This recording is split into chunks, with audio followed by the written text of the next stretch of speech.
کہ ان کے والد کا انتقال ہو گیا۔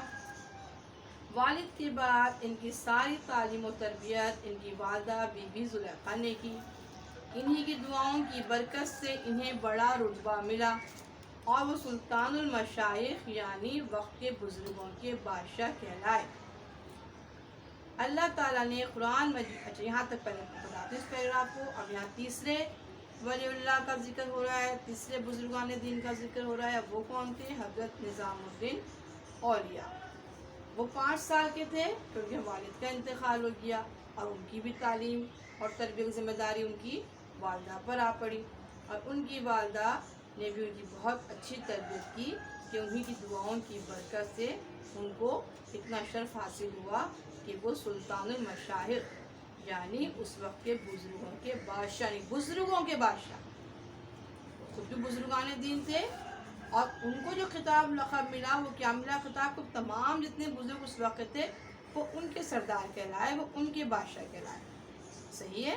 اب میں لاسٹ پیراگراف آپ کتاب کی آخری لائن پڑھ رہی ہوں، اس صفحے کی آخری لائن پڑھ رہی ہوں۔ اللہ تعالیٰ نے قرآن مجید میں حضرت لقمان کا ذکر کیا ہے، جو اپنے وقت کے بہت بڑے حکیم تھے، عقل مند، معلم اور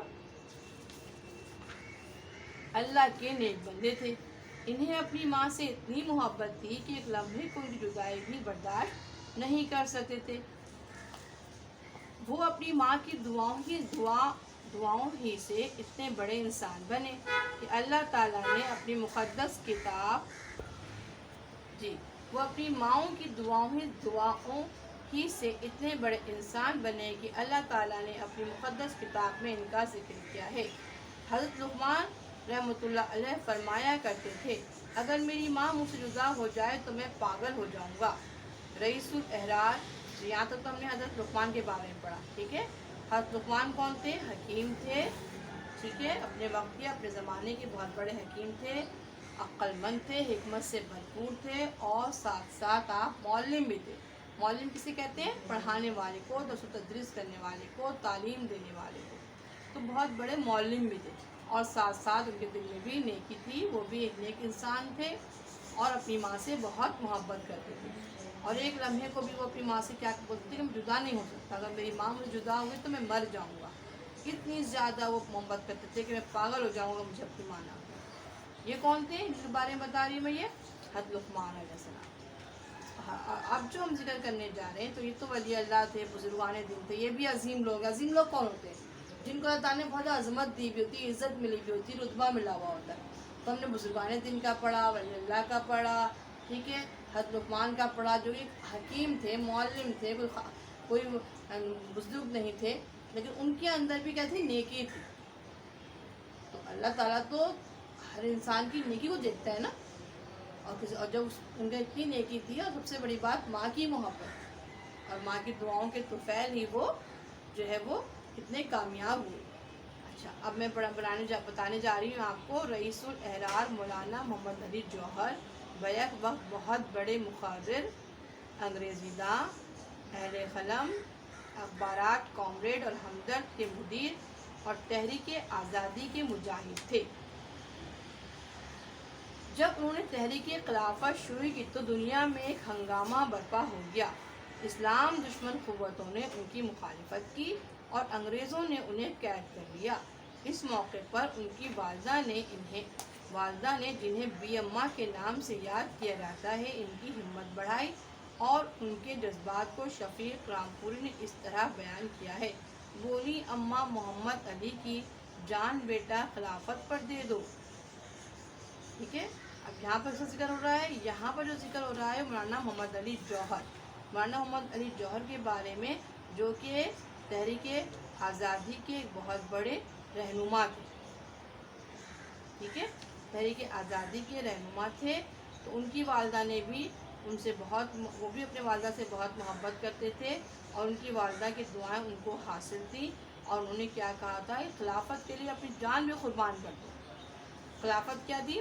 جیسے آج کل اب جیسے جمہوریت ہے، ایک دور تھا بادشاہ میں بادشاہوں کی حکومت ہوتی ہے، تو خلافت میں جو نبی کریم صلی اللہ علیہ وسلم کے بعد جو ہے وہ رائٹ تھا، نظام حکومت کا جو نظام رائٹ تھا وہ تھا خلافت کا۔ اور اب جو حکومت کا نظام رائج ہے وہ جمہوریت ہے. اس سے پہلے کیا تھی جو ہم نے حضرت ان کا پڑھا تھا بادشاہ ظفر کا, اورنگزیب, عالمگیر, جہانگیر, یہ بادشاہت تھی. ٹھیک ہے. اور اس سے پہلے نبی کریم صلی اللہ علیہ وسلم کے بعد جو دور تھا وہ خلافت کا دور تھا. آپ کے بعد پہلے خلیفہ, دوسرے اور پھر تیسرے خلیفہ اس طریقے سے بیٹھتے گئے, ہے نا. پڑھا نا آپ نے خلیفہ کے بارے میں. تو خلافت کا دور چلا.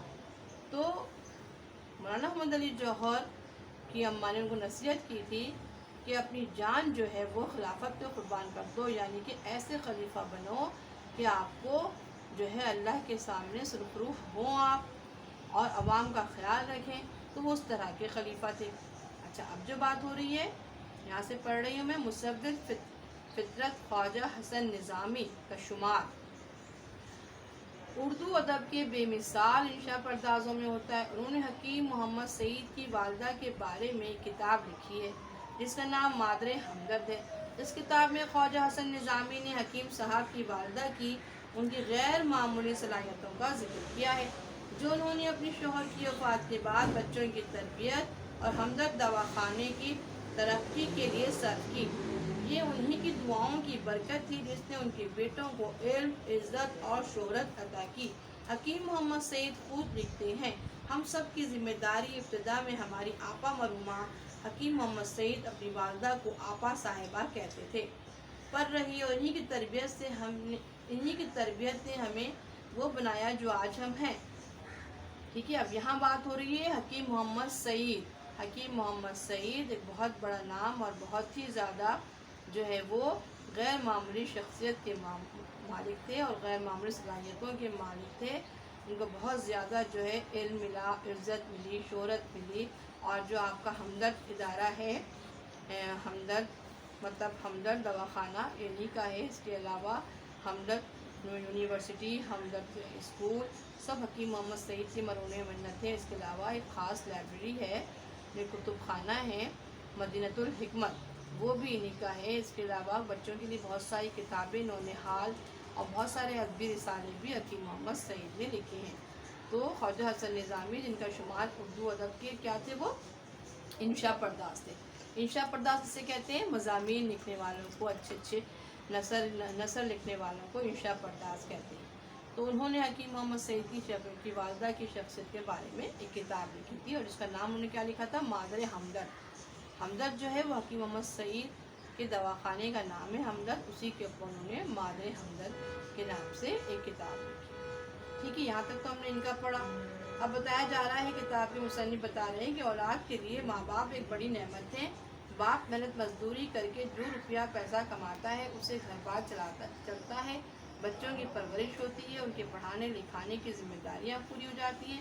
لیکن شوہر کی خدمت کے علاوہ بچوں کی دیکھ بھال اور تعلیم و تربیت کے لیے ماں جو خدمت کرتی ہے اس کی مثال نہیں ملتی. ماں کی خدمت کا سلسلہ اس وقت سے شروع ہوتا ہے جب بچہ اللہ کے حکم سے دنیا میں آتا ہے. پنگوڑے میں لیٹے ہوئے بچے کو صاف ستھرا رکھنا, وقت پر غذا پہنچانا, موسم کی گرمی سردی سے بچانا, اگر وہ بیمار پڑ جائے تو اس کی تیمارداری کرنا, رات بھر جاگ کر بچے کے آرام و سکون کا خیال رکھنا, اس کی صحت کے لیے دامن پھیلا کر اللہ تعالیٰ سے دعائیں مانگنا صرف اور صرف ماں ہی کا کارنامہ ہے. اس لیے ماں کا رتبہ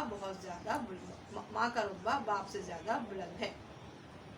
بچہ اپنا زیادہ وقت ماں کے ساتھ گزارتا ہے, اس ماں کے ساتھ جو اسے پالنے میں جلاتی ہے, اسے میٹھی میٹھی لوریاں سناتی ہے, کہانیاں, پہلیاں, لطیفے, گیت اور نظمیں یاد کراتی ہے, اسے رہنے سہنے, کھانے پینے, اٹھنے بیٹھنے, ہنسنے اور بولنے کے طریقے سکھاتی ہے, اس کی تکلیف پر روتی اور خوشی پر ہنستی ہے. تمام رسولوں, نبیوں, ولیوں, مبلغوں, رہنماؤں, شاعروں, ادیبوں نے ماں کی عظمت کو باپ سے زیادہ مانا ہے. ماں کو بچے سے اور بچے کو ماں سے جو محبت ہوتی ہے اس کی مثال ملنا مشکل ہے. ماں بچے کو دیکھ کر خوش ہوتی ہے اور بچہ ماں کے پیروں میں سکون پاتا ہے. ٹھیک ہے. اب یہاں پر اس آخری پیراگراف میں وہ ماں کا رتبہ بتا رہے ہیں. انہوں نے تو عظیم بیٹے بیان کیے ماؤں کے, عظیم ماؤں کے عظیم بیٹے, مطلب وہ مائیں عظیم ہیں جنہوں نے ایسے اچھے بیٹے جنم دیے کیونکہ انہوں نے ان کی تربیت کی اس لیے. اچھا, تو اب جیسے کہ نیپولین بوناپارٹ نے کیا کہا تھا, اس کا ایک مشہور مقولہ ہے کہ تم مجھے اچھی مائیں دو, میں تمہیں اچھی قوم دوں گا. کیونکہ اگر ماں اچھی ہوگی تو اپنی اولاد کی اچھی تربیت کرے گی اور پھر پھر اچھی تربیت کے نتیجے میں جو اولاد پروان چڑھے گی وہ ظاہر ملک و قوم کے لیے بہت فائدہ مند ثابت ہوگی، وہ نام پائے گی، شہرت پائے گی اس سے اس کی قوم، ٹھیک ہے۔ تو یہاں پر وہ ذکر ہوا۔ اچھا، اب آخری پیراگراف میں کیا بتایا جا رہا ہے کہ ماں کی خدمت، یعنی کہ ماں اولاد کی کتنی خدمت کرتی ہے، اس کا سلسلہ کب سے شروع ہوتا ہے پتہ ہے آپ کو بچوں؟ جب بچہ پیدا ہوتا ہے نا اس وقت سے ماں کا کام لگ جاتا ہے، اور بڑا ہونے تک ماں اپنے بچے کی خدمت کرتی ہی رہتی ہے، اس کے سارے کام کرتی ہے، اس کو صاف ستھرا رکھتی ہے، بتا رہے ہیں نا اس پیراگراف میں، سردی سے بچاتی ہے۔ آپ کی ماں یہی کرتی ہے نا آپ کے ساتھ، آپ کو اسکول بھیجتی ہیں، سردی سے بچانا، گرمی سے بچانا، دعائیں دینا، یہ سب کچھ کیا کتنی خدمات ہیں ماں کی۔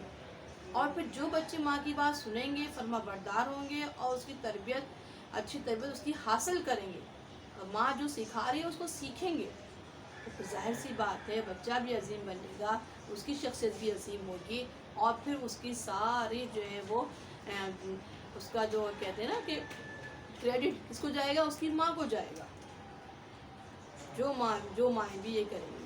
لہٰذا اس سبق میں عظیم ماؤں کے عظیم بیٹے کے بارے میں بتایا گیا۔ آپ نے پورا سبق میں نے آپ کو ریڈ کیا اور اس کا آپ کو وضاحت بھی کر دی، ٹھیک ہے۔ اب انشاءاللہ اگلے لیسن میں ہم اس کے الفاظ معنی کریں گے۔